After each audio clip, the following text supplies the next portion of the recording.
Mesdames et messieurs, bonjour. Je suis tout à fait ravi de vous retrouver dans cette nouvelle édition dans votre émission semi-hebdomadaire, l'Égypte à la nuit, votre fenêtre sur le monde égyptien, votre fenêtre à travers laquelle on essaye de vous présenter les grands événements qui ont marqué la scène égyptienne dans plusieurs domaines.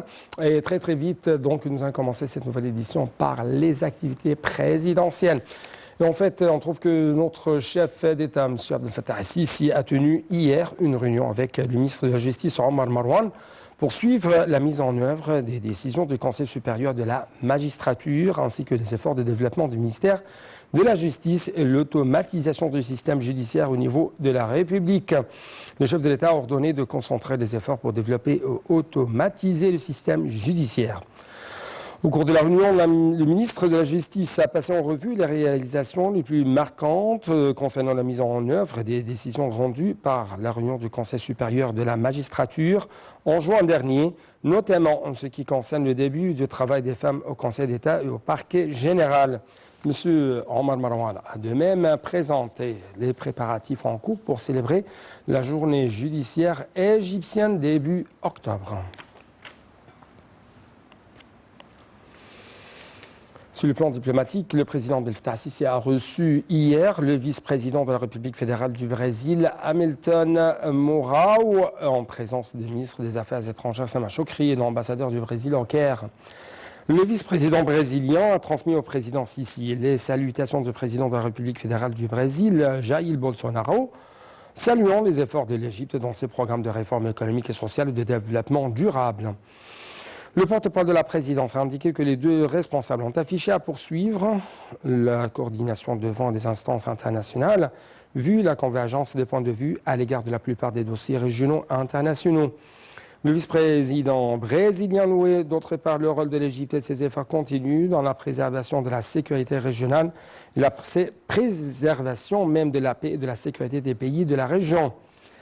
Concernant le barrage de la Renaissance, M. Mourão a ajouté que son pays réalisait l'importance de la question vitale du Nil et la préservation de la sécurité régionale et alimentaire et la sécurité de l'eau pour l'Égypte.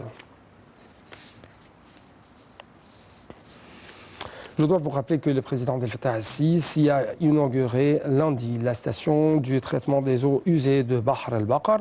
Au cours de cette inauguration, le président Sisi a enjoint d'éliminer tous les empiètements sur les terrains, les canaux, dans un délai de 6 mois, soulignant que l'État égyptien a commencé une course contre la montre pour développer, rénover, mais aussi optimiser toutes les installations hydrauliques, vu que toute atteinte à ces installations va affecter la vie des citoyens égyptiens. Salma Arabi avec les détails.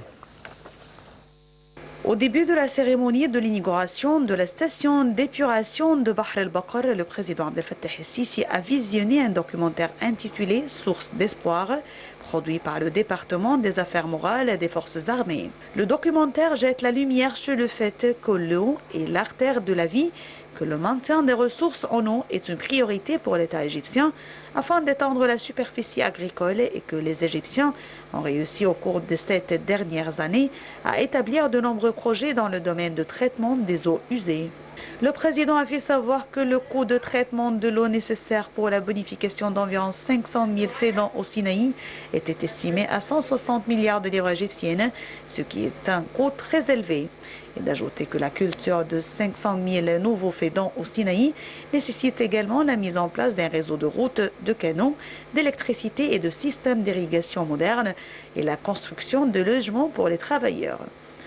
Le chef de l'État a déclaré que l'arrêt des constructions illégales sur les terres agricoles est une question de sécurité nationale, surtout qu'un grand nombre d'Égyptiens travaillent dans le secteur agricole. Soit nous atteignons l'autosuffisance ou bien nous importons de l'air, ce qui représente un fardeau pour l'économie nationale, a dit le président, commentant l'allocution prononcée par le ministre de l'Agriculture, Saïd Al-Qusayr.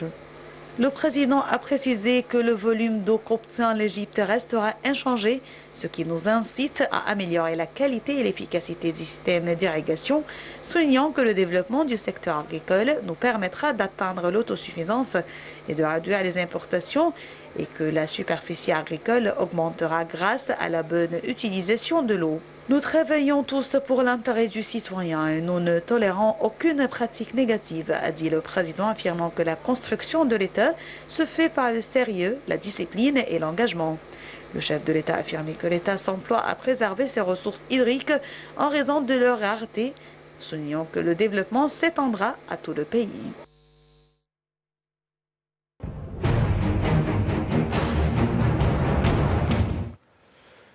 Le président Abdel Fattah el-Sisi a donné ses directives dimanche pour construire 3 centres médicaux nationaux modernes pour la formation du personnel médical et paramédical. Le président a donné ses instructions en signe de reconnaissance de la mission noble et des efforts inlassables déployés par l'armée blanche égyptienne en vue de lutter contre la pandémie du coronavirus.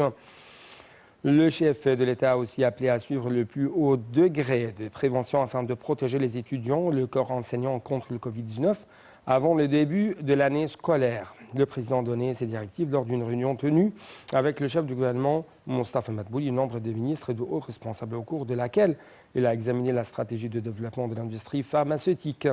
Le Sisi a examiné également les derniers développements du projet national de production de collecte des composantes du plasma. D'autre part, on trouve que le Premier ministre Dr Mostafa Madbouli a souligné l'aspiration du gouvernement égyptien à conforter la coopération avec le Fonds côtien pour le développement économique arabe, FKDEA, étant l'un des partenaires les plus importants de l'Égypte en matière de développement. Dr Madbouli s'est exprimé en fait lors de sa réunion avec le directeur général du FKDEA, Marwan Abdallah Al-Ghanaim, en présence de la ministre de la Coopération internationale, Dr Rani Al-Machot. Dr Madbouli a félicité M. Ghanaim pour sa prise de fonction en tant que directeur général de ce fonds côtien pour le développement économique arabe, adressant ainsi ses remerciements au fonds côtien pour son rôle éminent dans le soutien aux efforts de développement en Égypte à travers le financement des projets de développement, notamment le programme de développement de la péninsule du Sinaï.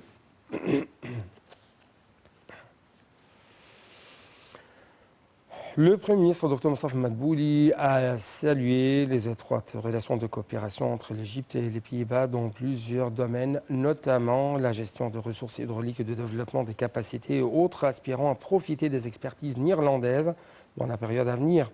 Le chef du gouvernement a réitéré l'importance qu'accorde l'Égypte aux questions de l'immigration lors d'un entretien avec la ministre néerlandaise de la Migration, Annie Broekers-Knol, en présence de Nabila Makram, ministre de l'Immigration.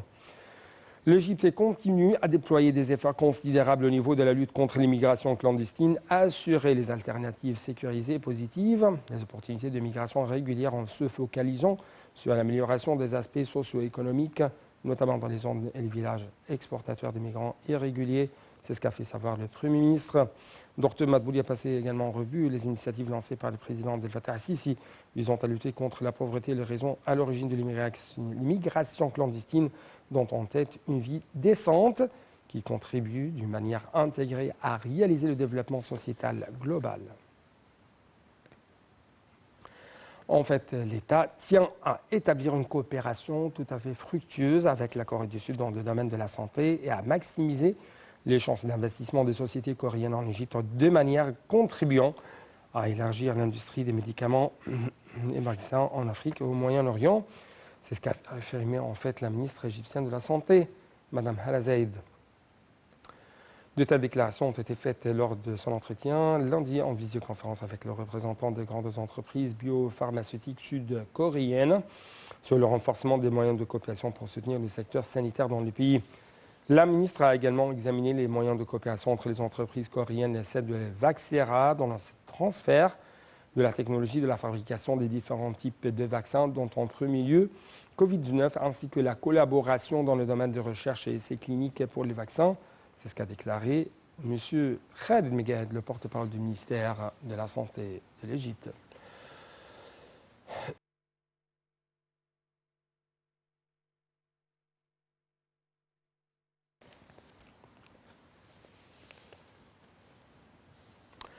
Au niveau diplomatique, le ministre égyptien des Affaires étrangères a réitéré l'importance d'atteindre l'université du traité sur la non-prolifération des armes nucléaires TNP et de tempérer à ses engagements en éliminant totalement l'arsenal nucléaire. M. Chokri s'est exprimé devant la réunion de haut niveau à l'occasion de la journée internationale pour l'élimination totale des armes nucléaires dans le cadre des travaux de l'Assemblée générale de l'ONU. Le chef de la diplomatie égyptienne a de même souligné l'importance de projeter à une zone exempte d'armes nucléaires et des autres armes nucléaires et des autres armes de destruction massive au Moyen-Orient.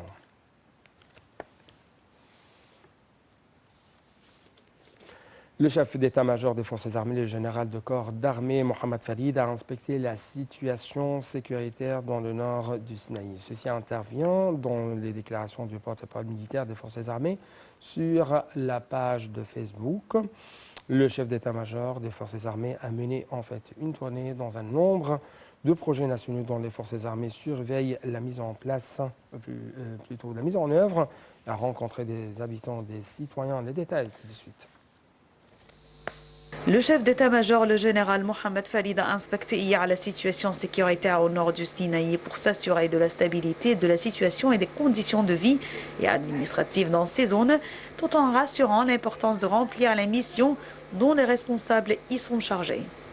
Le haut responsable militaire a inspecté nombre de projets nationaux supervisés par les forces armées et a eu des rencontres avec les citoyens qui ont remercié les responsables des forces armées vu les grands efforts qu'ils déploient pour rétablir la sécurité dans toutes les régions au nord du Sinaï.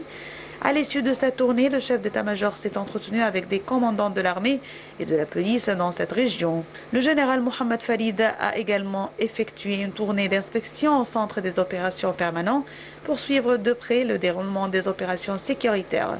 Il a entendu une explication détaillée pour les plans et les décisions prises par les commandants des différentes bandes concernant le travail des héros, des forces armées et de la police en vue d'éradiquer le terrorisme. S'adressant aux soldats et aux officiers, le général Farid a affirmé la confiance de la direction politique en leur capacité à remplir leur mission pour assurer la sécurité et la stabilité de la nation. Plusieurs responsables ont été honorés à cette occasion.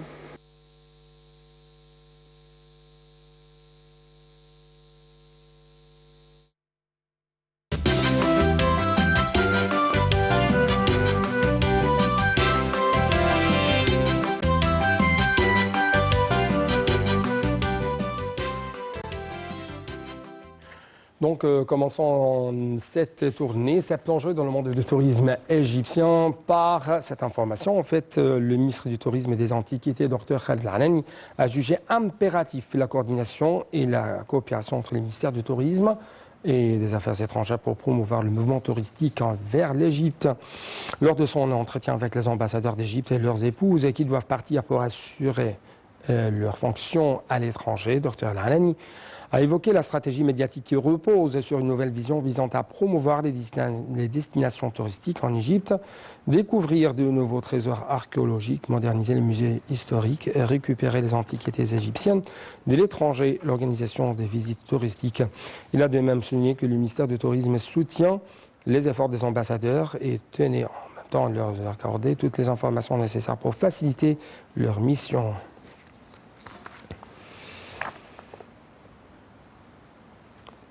Mardi, l'Égypte a présenté une ancienne structure funéraire appartenant au complexe du cimetière du roi Djoser, un pharaon qui a vécu il y a plus de 4500 ans, et ce à la suite d'importantes restaurations de ce site. Les explications tout de suite avec notre collègue Salam Barabi.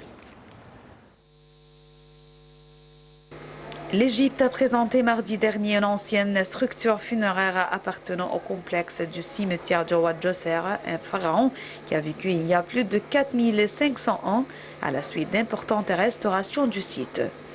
La structure connue sous le nom de tombe sud est en grande partie souterraine et comprend un labyrinthe de couloirs décorés de sculptures et de tuiles hiéroglyphes. Un puits funéraire central abrite un sarcophage massif recouvert de granit de la 3e dynastie égyptienne. Cependant, le pharaon n'a pas été enterré là-bas, mais dans la célèbre pyramide à degrés à proximité. Les deux structures en font partie du complexe de Saqqara, près du Caire, l'un des sites archéologiques les plus riches du pays. Le pyramide à degrés est la plus ancienne pyramide connue et l'une des premiers exemples d'architecture monumentale du monde antique, selon l'UNESCO. On pensait qu'elle a servi d'inspiration pour la construction des pyramides de Gizeh. Le ministère égyptien des Antiquités et du Tourisme a déclaré que l'ouverture cette semaine de la structure de la tombe marquait l'achèvement des travaux de restauration qui avaient commencé en 2006 et comprenaient le renforcement des couloirs souterrains, la rénovation des sculptures et des murs carrelés et l'installation de l'éclairage. Depuis mardi dernier, la tombe a été ouverte au public.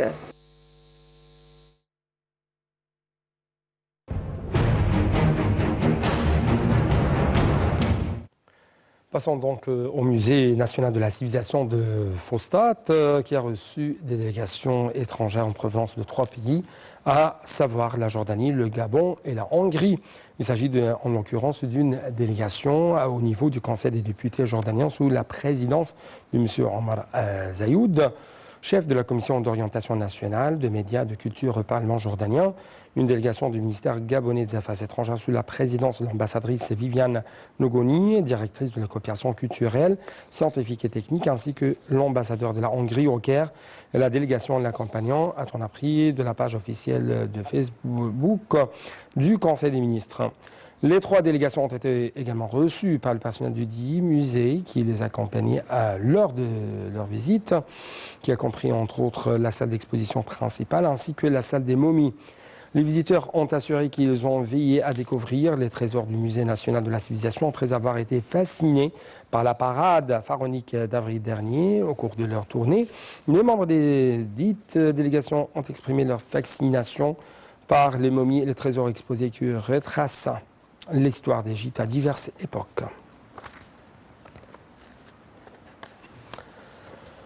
Au premier jour de l'ouverture expérimentale d'Expo Dubaï 2020, 10 000 visiteurs ont déferlé sur le pavillon égyptien. Il est à noter que l'inauguration aura lieu officiellement le jeudi avec la participation de 192 pays.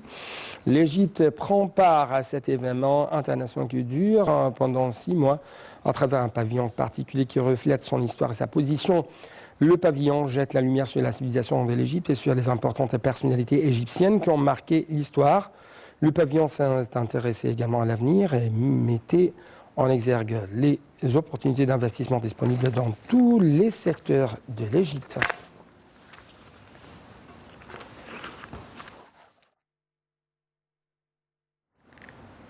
C'est ainsi donc, chers téléspectateurs, nous arrivons à la fin de cette édition. Merci beaucoup pour votre fidélité. Toujours bonne suite de nos programmes sur NAL TV International. Au revoir.